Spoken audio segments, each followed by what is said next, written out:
Hi all, welcome to iPlus Training Solutions. എൻ്റെ പേര് ആര്യ.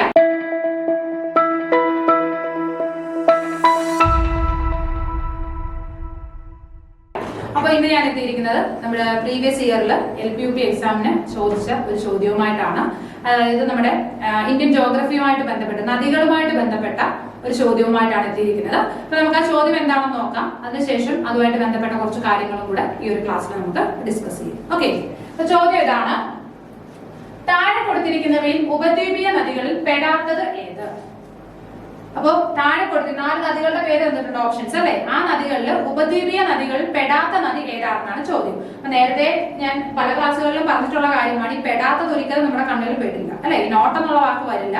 അപ്പൊ അതുകൊണ്ട് തന്നെ ക്വസ്റ്റ്യൻ നല്ല വൃത്തിയായിട്ട് വായിക്കുക. ക്വസ്റ്റ്യൻ നല്ല മനസമാധാനത്തോടെ, നമുക്ക് ടെൻഷൻ ഒന്നും ഇല്ലാതെ തന്നെ ഇരുന്ന് ക്വസ്റ്റ്യൻ വായിച്ചാൽ മാത്രമേ ഇങ്ങനെയുള്ള കാര്യങ്ങൾ നമ്മുടെ മനസ്സിലേക്ക് വരികയുള്ളൂ. ഇല്ലെങ്കിൽ നമ്മൾ വേഗം ടെൻഷനിലാണെങ്കിൽ പെടാത്തത് നോട്ട് എന്നുള്ള കാര്യങ്ങളൊന്നും വരില്ല. അപ്പൊ അതുകൊണ്ട് നല്ല ഫ്രീ ആയിട്ടിരുന്ന് വേണം നമ്മൾ ക്വസ്റ്റ്യൻ വായിക്കാനായിട്ട്. ഓക്കെ, അപ്പൊ നമുക്ക് നോക്കാം. താഴെ കൊടുത്തിരിക്കുന്നവയിൽ ഉപദ്വീപീയ നദികളിൽ പെടാത്തത് ഏത്? ഓപ്ഷൻസ് ഏതൊക്കെയാണ്? ഗോദാവരി, നർമ്മദ, മഹാനദി, ബ്രഹ്മപുത്ര. ഓക്കെ, 4 ഓപ്ഷൻസ് തന്നിട്ടുണ്ട്. ഇതിൽ ഉപദ്വീപീയ നദികളിൽ പെടാത്തത് ഏത്? അപ്പൊ നമുക്കറിയാം, ഇത് വളരെ സിമ്പിൾ ആയിട്ടുള്ള ഒരു ചോദ്യമാണ്. കാരണം നമുക്ക് ഇന്ത്യൻ ജോഗ്രഫി പഠിക്കുമ്പോൾ അല്ലെങ്കിൽ നദികൾ പഠിക്കുമ്പോൾ നമുക്ക് അതിനകത്ത് പഠിക്കാനുള്ളത് 2 ടൈപ്പ് നദികളാണ്. ഏതൊക്കെയാണ്? ഹിമാലയൻ നദികളും ഉപദ്വീപീയ നദികളും. അതിൽ ഹിമാലയൻ നദികൾ നമുക്കറിയാം, സിന്ധു, ഗംഗ, ബ്രഹ്മപുത്ര. ഇവ 3ഉമാണ് ഹിമാലയൻ നദികൾ എന്ന് പറയുന്നത്. പിന്നീട് നമ്മൾ പഠിക്കുന്ന ബാക്കി നദികൾ, അതായത് ഗോദാവരി, മഹാനദി, നർമ്മദ, താപ്തി, കൃഷ്ണ, കാവേരി, ഇവയെല്ലാം എന്താണ്? ഉപദ്വീപീയ നദികളാണ്. വളരെ സിമ്പിൾ ആയിട്ടുള്ള ഒരു ചോദ്യമാണ്. പക്ഷേ ഈ ചോദ്യമായിട്ട് ബന്ധപ്പെട്ട് കുറച്ചധികം കാര്യങ്ങൾ കൂടി നമ്മൾ പഠിക്കണം. അപ്പൊ ഇവിടെ ഉത്തരം വരുന്നത് ഏതാണ്? ബ്രഹ്മപുത്രയാണ് അല്ലെ. ഉപദ്വീപീയ നദികളിൽ പെടാത്തത് ഏതാണ്? ബ്രഹ്മപുത്രയാണ്. കാരണം ബ്രഹ്മപുത്ര എന്താണ്? ഒരു ഹിമാലയൻ നദിയാണ്. സിന്ധു, ഗംഗ, ബ്രഹ്മപുത്ര, ഹിമാലയൻ നദികൾ 3 മാത്രമേ നമുക്ക് പഠിക്കാനായിട്ടുള്ളൂ അല്ലെ. അപ്പം എന്താണ്? ബ്രഹ്മപുത്ര എന്ന് പറയുന്നത് ഹിമാലയൻ നദിയാണ്. ബാക്കി വരുന്ന 3 ഗോദാവരി, നർമ്മദ, മഹാനദി, ഇവ 3 എന്താണ്? ഉപദ്വീപീയ നദികളാണ് അല്ലെ, പെൻസുല റിവേഴ്സ്. ഓക്കെ, ഇനി നമുക്ക് ഓരോന്നൊന്നും ഡീറ്റെയിൽ ആയിട്ട് നോക്കാം. ഫസ്റ്റ് വൺ നമ്മൾ നർമ്മദയെ കുറിച്ചാണ് പറയുന്നത്. നർമ്മദ നദിയുടെ ഉത്ഭവസ്ഥാനം മധ്യപ്രദേശിലെ അമർഖണ്ഡക് പീഠഭൂമിയിലെ മൈക്കല നിരകൾ. ഓക്കെ, അപ്പൊ നർമ്മദ നദിയുടെ ഉത്ഭവസ്ഥാനം എന്ന് പറയുന്നത് എവിടെയാണ്? മധ്യപ്രദേശിലെ അമർഖണ്ഡക് പീഠഭൂമിയിലെ മൈക്കല നിരകളിൽ നിന്നാണ് ഏത് നദി ഉത്ഭവിക്കുന്നത്? നർമ്മദ നദി ഉത്ഭവിക്കുന്നത്.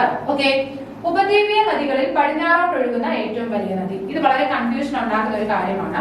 അതായത് ഈ ഉപദ്വീപീയ നദികളിൽ ചില ക്വസ്റ്റ്യൻ പേപ്പറിലൊക്കെ കണ്ടിട്ട് ഉപദ്വീപീയ നദികളിൽ ഏറ്റവും വലിയ നദി ഏതെന്ന് ചോദിക്കും. ഉപദ്വീപീയ നദികളിൽ ഏറ്റവും വലിയ നദി എന്ന് പറയുന്നത് ഗോദാവരിയാണ്. എന്നാൽ ഉപദ്വീപീയ നദികളിൽ പടിഞ്ഞാറോട്ട് ഒഴുകുന്ന നദികളിൽ ഏറ്റവും വലിയ നദി ഏതാണ്? നർമ്മദയാണ്. അപ്പൊ തെറ്റിപ്പോകരുത്. ഉപദ്വീപീയ നദികളിൽ പടിഞ്ഞാറോട്ട് ഒഴുകുന്നതിൽ ഏറ്റവും വലിയ നദി ഏതാണ്? നർമ്മദ നദിയാണ്. എന്നാൽ ഉപദ്വീപീയ നദികളിലെ ഏറ്റവും വലിയ നദി ഏതാണ്? ഗോദാവരിയാണ്. ഓക്കെ, അടുത്തത് പൂർണ്ണമായും ഇന്ത്യയിലൂടെ ഒഴുകുന്നതിൽ നീളത്തിൽ 3ാം സ്ഥാനത്തുള്ള നദി. അതായത് ഇന്ത്യയിലൂടെ പൂർണ്ണമായിട്ട് ഒഴുകുന്ന നദികളിൽ നീളത്തിൽ 3ാം സ്ഥാനത്തുള്ള നദി ഏതാണ്? നർമ്മദയാണ്. ഓക്കെ, അപ്പൊ നോക്കിയേ, ഇപ്പൊ എന്തെല്ലാം കാര്യങ്ങൾ പറഞ്ഞു. നർമ്മദ നദിയുമായിട്ട് ബന്ധപ്പെട്ട് ഉത്ഭവം എന്ന് പറയുന്നത് എവിടെയാണ്? മധ്യപ്രദേശിലെ അമർഖണ്ഡക് പീഠഭൂമിയിലെ മൈക്കല നിരകളിൽ നിന്നാണ് എന്ത് ഉത്ഭവിക്കുന്നത്? നർമ്മദ നദി ഉത്ഭവിക്കുന്നത്. ഇനി ഉപദ്വീപീയ നദികളിൽ പടിഞ്ഞാറോട്ട് ഒഴുകുന്ന നദികളിൽ ഏറ്റവും വലിയ നദിയാണ് നർമ്മദ. പൂർണ്ണമായും ഇന്ത്യയിലൂടെ ഒഴുകുന്ന നദികളിൽ നീളത്തിൽ 3ാം സ്ഥാനത്ത് നിൽക്കുന്ന നദി ഏതാണ്? നർമ്മദയാണ്. ഓക്കെ, അടുത്തത് ഭ്രംശ താഴ്വരകളിലൂടെ ഒഴുകുന്ന ഇന്ത്യയിലെ ഏറ്റവും വലിയ നദി. ഭ്രംശ താഴ്വരകളിലൂടെ ഒഴുകുന്ന ഇന്ത്യയിലെ ഏറ്റവും വലിയ നദിയും ഏത് തന്നെയാണ്? നർമ്മദയാണ്. വിന്ധ്യ സാത്പുര പർവ്വതങ്ങൾക്കിടയിലൂടെ ഒഴുകുന്ന നദി. വിന്ധ്യ സാത്പുര പർവ്വതങ്ങൾക്കിടയിൽ, അതായത് വിന്ധ്യനും സാത്പുര എന്ന 2 പർവ്വതങ്ങളെ 2ആയി തിരിക്കുന്ന നദി ഏതാണെന്ന് ചോദിച്ചു കഴിഞ്ഞാൽ ഉത്തരം എന്താണ്? നർമ്മദയാണ്. ഇനി ഇന്ത്യയെ വടക്കേ ഇന്ത്യ, തെക്കേ ഇന്ത്യ എന്നിങ്ങനെ 2ആയിട്ട് വിഭജിക്കുന്ന നദി. അപ്പൊ നർമ്മദ നദിയാണ് ഇന്ത്യയെ വടക്കേ ഇന്ത്യ എന്നും തെക്കേ ഇന്ത്യ എന്നും 2ആയിട്ട് തരംതിരിക്കുന്നത്. ഓക്കെ, ഇനി പ്രധാന പോഷക നദികൾ ഏതൊക്കെയാണ്? Sher, താവ, Hiran, burner, ബെൻജ. Okay, Sher, താവ, Hiran, burner, ബെൻജ, ഈ 5 എണ്ണമാണ് എന്താണ് നർമ്മദ നദിയുടെ പ്രധാനപ്പെട്ട പോഷക നദികൾ എന്ന് പറയുന്നത്. ഓക്കെ, അപ്പൊ ഇവിടെ നമ്മൾ എന്തെല്ലാം കാര്യങ്ങൾ പറഞ്ഞു? ഭ്രംശ താഴ്വരയിലൂടെ ഒഴുകുന്ന നദിയാണ് അല്ലെ, ഏറ്റവും വലിയ നദിയാണ് നർമ്മദ നദി. എന്താണ്? വിന്ധ്യ സാത്പുര പർവ്വതങ്ങൾക്കിടയിലൂടെ ഒഴുകുന്ന നദി. ഇന്ത്യയെ വടക്കേ ഇന്ത്യ, തെക്കേ ഇന്ത്യ എന്ന് 2ആയിട്ട് തരംതിരിക്കുന്ന നദിയും ഏത് തന്നെയാണ്? നർമ്മദ നദിയാണ്. പിന്നീട് പ്രധാന പോഷക നദികൾ ഏതൊക്കെയാണ്? ഷേർ, താവ, ഹിരൺ, ബർണ, ബെൻജ, ഇവ 5ഉമാണ് നർമ്മദയുടെ പ്രധാനപ്പെട്ട പോഷക നദികൾ. ഓക്കെ, ഇനി ഇന്ത്യയിൽ ഏറ്റവും കൂടുതൽ ഡാമുകൾ നിർമ്മിക്കപ്പെട്ടിട്ടുള്ള നദിയും ഏത് തന്നെയാണ്? നർമ്മദയാണ്. ഇന്ത്യയിൽ ഏറ്റവും കൂടുതൽ ഡാമുകൾ നിർമ്മിക്കപ്പെട്ടിട്ടുള്ള നദിയാണ് നർമ്മദ. സർദാർ സരോവർ പദ്ധതി സ്ഥിതി ചെയ്യുന്ന നദി. സർദാർ സരോവർ പദ്ധതി സ്ഥിതി ചെയ്യുന്ന ഏത് നദിയിലാണ്? നർമ്മദ നദിയിലാണ്. പതനസ്ഥാനം അറബിക്കടലിലെ ഗൾഫ് ഓഫ് കമ്പത്താണ്. ഓക്കെ, അപ്പൊ നർമ്മദാ നദി മൈക്കല നിരകളിൽ നിന്ന് ഉത്ഭവിച്ച് എവിടെയാണ്? അറബിക്കടലിലാണ് വന്നു ചേരുന്നത്. അറബിക്കടലിൽ എവിടെയാണ് എന്ന് ചോദിച്ചു കഴിഞ്ഞാൽ എവിടെയാണ്? ഗൾഫ് ഓഫ് കമ്പത്താണ്. ഓക്കെ, ഗൾഫ് ഓഫ് കമ്പത്ത് എന്ന് പറയുന്ന ആ ഒരു എന്താണ് കടലിടുക്കിൽ അല്ലെ ആ ഒരു ഗൾഫിലാണ് എന്ത് വന്ന് പതിക്കുന്നത്? നർമ്മദാ നദി പതിക്കുന്നത്. അറബിക്കടലാണ് എവിടെ എന്ന് എടുത്ത് ചോദിച്ചു കഴിഞ്ഞാൽ എന്ത് പറയണം? ഗൾഫ് ഓഫ് കമ്പത്താണ്. ഓക്കെ, അടുത്തത് ഗോദാവരി.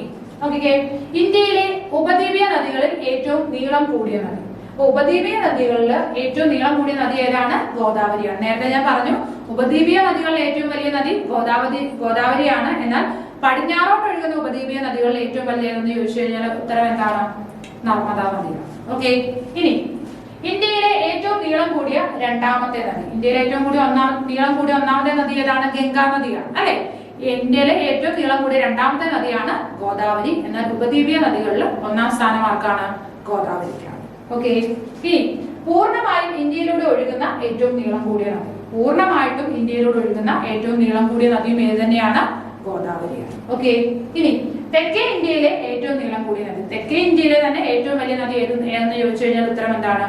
ഗോദാവരിയാണ്. ഓക്കെ, അടുത്തത് ഉത്ഭവം മഹാരാഷ്ട്രയിലെ നാസിക് ജില്ലയിലെ പശ്ചിമഘട്ട ഭാഗത്തുള്ള ത്രയംബക് കുന്നുകളിൽ നിന്ന്. അപ്പം ഗോദാവരി ഉത്ഭവിക്കുന്നത് എവിടെയാണ്? മഹാരാഷ്ട്രയിലെ നാസിക് ജില്ലയിലെ പശ്ചിമഘട്ടത്തിനടുത്തുള്ള ത്രയംബക് കുന്നുകളിൽ നിന്നാണ് ആര് ഉത്ഭവിക്കുന്നത്? ഗോദാവരി ഉത്ഭവിക്കുന്നത്. ഓക്കെ, ആന്ധ്രാപ്രദേശിന്റെ ജീവരേഖ എന്നറിയപ്പെടുന്നത്. അപ്പൊ ഗോദാവരിയുടെ ഒരു വിശേഷണമാണ് പറയുന്നത്. ആന്ധ്രാപ്രദേശിന്റെ ജീവരേഖ എന്നറിയപ്പെടുന്ന നദിയാണ് ഗോദാവരി. ഓക്കെ, 12 വർഷത്തിലൊരിക്കൽ ഗോദാവരി തീരത്ത് നടക്കുന്ന ആഘോഷമാണ് പുഷ്കാരം. ഓക്കെ, 12 വർഷത്തിലൊരിക്കൽ ഗോദാവരിയുടെ തീരത്ത് നടക്കുന്ന ഒരു ആഘോഷമാണ് പുഷ്കാരം. നമ്മൾ മറ്റേ കുംഭമേള ഒക്കെ പറയും, 12 വർഷത്തിലൊരിക്കലുള്ള കുംഭമേള നടക്കുന്നത് അല്ലെ.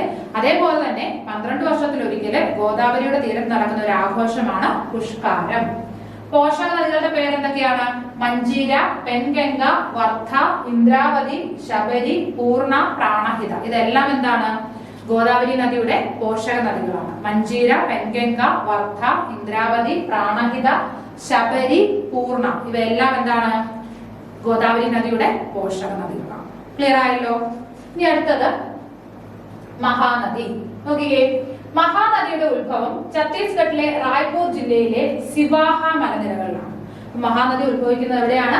ഛത്തീസ്ഗഡിലെ റായ്പൂർ ജില്ലയിലെ സിവാഹ മലനിരകളിൽ നിന്നാണ് മഹാനദി ഉത്ഭവിക്കുന്നത്. ഒഡീഷയുടെ ദുഃഖം എന്നറിയപ്പെടുന്ന നദിയാണ് ഏത്? മഹാനദി. നേരത്തെ നമ്മൾ പറഞ്ഞു ഗോദാവരി എന്താണ്? ആന്ധ്രാപ്രദേശിന്റെ ജീവരേഖ എന്നറിയപ്പെടുന്ന നദിയാണ് ഏത്? ഗോദാവരി എന്ന് പറഞ്ഞു. എന്നാൽ മഹാനദി എന്ന് പറയുന്നത് ഒഡീഷയുടെ ദുഃഖം എന്നറിയപ്പെടുന്ന നദിയാണ് മഹാനദി. ഹിരാക്കുട്ട് അണക്കെട്ട് നിർമ്മിച്ചിരിക്കുന്ന നദി നമുക്കറിയാം. ഒറീസയിലെ വളരെ പ്രധാനപ്പെട്ട ഒരു അണക്കെട്ടാണ് ഹിരാക്കുട്ട് എന്ന് പറയുന്നത്. അപ്പൊ ഹിരാക്കുട്ട് അണക്കെട്ട് സ്ഥിതി ചെയ്യുന്നത് ഏത് നദിയിലാണ്? മഹാനദിയിലാണ്. ഓക്കെ, അടുത്തത് പാരദ്വീപ് തുറമുഖം സ്ഥിതി ചെയ്യുന്ന നദീമുഖം. പാരദ്വീപ് തുറമുഖം എവിടെയാണ്? മഹാനദിയിലാണ് സ്ഥിതി ചെയ്യുന്നത്. പോഷക നദികളാണ് ഷിയോനാഥ്, ഇബ്, ടെല്ല്. മഹാനദിയുടെ പോഷക നദികൾ ഏതൊക്കെയാണ്? ഷിയോനാഥും ഇബും ടെല്ലും. അതിൽ ഷിയോനാഥിന്റെ ഒരു പ്രത്യേകതയുണ്ട്. എന്താണ് ഷിയോനാഥിന്റെ പ്രത്യേകത? ഷിയോനാഥ് എന്ന് പറയുന്നത് ഇന്ത്യയിൽ ആദ്യമായിട്ട് സ്വകാര്യവൽക്കരിച്ച ഒരു നദിയാണ് ഷിയോനാഥ് എന്ന് പറയുന്നത്. ഓക്കെ, സ്വകാര്യവൽക്കരിച്ച ആദ്യ നദിയാണ് ഷിയോനാഥ്. അത് എന്തിന്റെ പോഷക നദിയാണ്? മഹാനദിയുടെ പോഷക നദിയാണ്. ഓക്കെ, ഇനി പതനസ്ഥാനം എവിടെയാണ്? ബംഗാൾ ഉൾക്കടലാണ്. ബംഗാൾ ഉൾക്കടലിലാണ് എന്ത് പതിക്കുന്നത്? മഹാനദി പതിക്കുന്നത്. ഓക്കെ, ഇപ്പൊ എന്തെല്ലാം കാര്യങ്ങൾ പറഞ്ഞു? മഹാനദിയുടെ ഉത്ഭവം എവിടെയാണ്? ഛത്തീസ്ഗഡിലെ റായ്പൂർ ജില്ലയിലെ സിവാഹ കുന്നുകളിൽ നിന്നാണ് എന്ത് ഉത്ഭവിക്കുന്നത്? മഹാനദി ഉത്ഭവിക്കുന്നത്. ഒഡീഷയുടെ ദുഃഖം എന്നറിയപ്പെടുന്ന നദിയാണ്.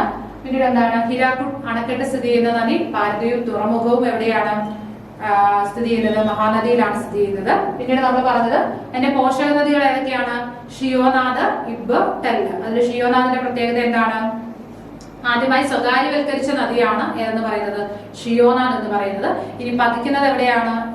ബംഗാൾ ഉൾക്കടലിലാണ് പതിക്കുന്നത്. ഓക്കെ, ക്ലിയർ ആയല്ലോ? അടുത്തത് ബ്രഹ്മപുത്ര. നമ്മുടെ ഉത്തരം എന്തായിരുന്നു? അതായത് ഉപദ്വീപീയ നദികളിൽ പെടാത്ത നദി ഏതെന്നായിരുന്നു ചോദ്യം. അതിന് ഉത്തരമായിരുന്നു ബ്രഹ്മപുത്ര. നമ്മൾ നേരത്തെ പറഞ്ഞു ഹിമാലയൻ നദികളിൽ പ്രധാനപ്പെട്ട 3 ഹിമാലയൻ നദികളിൽ പ്രധാനപ്പെട്ട 3 ഹിമാലയൻ നദികളിൽ ഒന്നാണ് ഇതെന്ന് പറയുന്നത് ബ്രഹ്മപുത്ര നദി എന്ന് പറയുന്നത് അല്ലെ. നോക്കിക്കേ, ബ്രഹ്മപുത്രയുടെ ഉത്ഭവം ചെമയുങ്തും ഹിമാനി. അപ്പൊ ബ്രഹ്മപുത്ര ഉത്ഭവിക്കുന്നത് എവിടെ നിന്നാണ്? ചെമയുങ്തും ഹിമാലയിൽ നിന്നാണ് ബ്രഹ്മപുത്ര നദിയുടെ ഉത്ഭവം എന്ന് പറയുന്നത്. ഇന്ത്യയിലെ നദികളിൽ ഏറ്റവും കൂടുതൽ ജലം വഹിക്കുന്ന നദിയാണ് ബ്രഹ്മപുത്ര. അപ്പൊ ഇന്ത്യൻ നദികളിൽ, ഇപ്പൊ ഇന്ത്യയിലെ ഉപദ്വീപീയ നദികളാണെങ്കിലും അല്ലെങ്കിൽ ഹിമാലയൻ നദികളാണെങ്കിലും ഏത് നദികൾ എടുത്താലും അതിൽ ഏറ്റവും കൂടുതൽ ജലം വഹിക്കുന്ന നദിയാണ് ബ്രഹ്മപുത്ര നദി. ഇത് വളരെ ഇമ്പോർട്ടന്റ് ആയിട്ടുള്ള ഒരു പോയിന്റ് ആണ്, ഓർത്തിരിക്കുക. ഇന്ത്യയിലെ ഏറ്റവും ആഴം കൂടിയ നദിയും ഏത് തന്നെയാണ്? ബ്രഹ്മപുത്ര നദിയാണ്. ഇന്ത്യയിലെ ഏറ്റവും ആഴം കൂടിയ നദിയാണ് ബ്രഹ്മപുത്ര. ഇത് നോക്കിയേ, ഹിമാലയൻ നദികളിൽ മലിനീകരണം ഏറ്റവും കുറഞ്ഞ നദിയും ഏതാണ്? ബ്രഹ്മപുത്രയാണ്. ഓക്കെ, ഹിമാലയൻ നദികളിൽ മലിനീകരണം ഏറ്റവും കുറഞ്ഞ നദിയാണ് ബ്രഹ്മപുത്ര. ഹിമാലയൻ നദികൾ പ്രധാനമായിട്ടും 3 എണ്ണമാണ് നമുക്ക് പഠിക്കാനായിട്ടുള്ള അല്ലെ, സിന്ധു, ഗംഗ, ബ്രഹ്മപുത്ര. പിന്നീട് അവയുടെ പോഷക നദികൾ. അപ്പൊ ഹിമാലയൻ നദികളിൽ ഏറ്റവും മലിനീകരണം കുറഞ്ഞ നദിയാണ് ഏതെന്ന് പറയുന്നത്? ബ്രഹ്മപുത്ര എന്ന് പറയുന്നത്. ഇന്ത്യയുടെ ചുവന്ന നദി എന്നറിയപ്പെടുന്നു. ഓക്കെ, ഇന്ത്യയുടെ ചുവന്ന നദി എന്നറിയപ്പെടുന്ന നദിയാണ് ഏത്? ബ്രഹ്മപുത്ര. ഓക്കെ, അതുപോലെ തന്നെ ഈ നദിയുടെ നാമങ്ങളുടെ പുരുഷ നാമധേയമുള്ള നദിയും ഏത് തന്നെയാണ്? ബ്രഹ്മപുത്രയാണ്. സിന്ധു, ഗംഗ അത് രണ്ടും എന്താണ്? സ്ത്രീനാമങ്ങളാണ് അല്ലെ.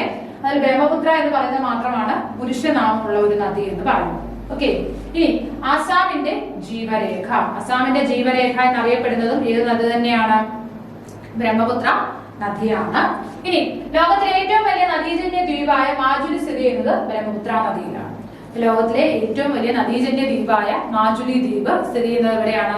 ബ്രഹ്മപുത്ര നദിയിലാണ്. അതെവിടെയാണ്? ആസാമിലാണ് അല്ലെ. ആസാമിലെ ഒരു ജില്ലയാണ് ഇപ്പോ മാജുലി എന്ന് പറയുന്നത്. ഓക്കെ, മാജുലി എന്ന് പറയുന്നത് നേരത്തെ എന്താണ്?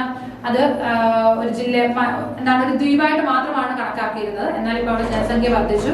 അതേപോലെ തന്നെ അത്രയും വാസ്റ്റ് ആയിട്ടുള്ള ഏരിയ ആയതുകൊണ്ട് ഈ മാജുലി ഇപ്പൊ എന്താണ്, ഒരു ഡിസ്ട്രിക്റ്റ് ആയിട്ട് പ്രഖ്യാപിച്ചു. ഓക്കെ, അടുത്തത് പോഷക നദികൾ ഏതൊക്കെയാണ്? ധൻസിരി, ടീസ്റ്റ, ലുഹിത്, ദിബാങ്, മനാസ്, സുബിൻസിരി. ഇതെല്ലാം എന്താണ്? ബ്രഹ്മപുത്ര നദിയുടെ പ്രധാനപ്പെട്ട പോഷക നദികളാണ്. ഓക്കെ, ഇനി പതനം എവിടെയാണ്? ബംഗാൾ ഉൾക്കടലാണ്. നമ്മൾ നേരത്തെ മഹാനദി ബംഗാൾ ഉൾക്കടലിലാണ് പതിക്കുന്നതെന്ന് പറഞ്ഞു. അതേപോലെ തന്നെ ബ്രഹ്മപുത്ര നദിയും എവിടെയാണ് പതിക്കുന്നത്? ബംഗാൾ ഉൾക്കടലിലാണ്. പ്രധാനപ്പെട്ട പോഷക നദികൾ ഏതൊക്കെയാണ്?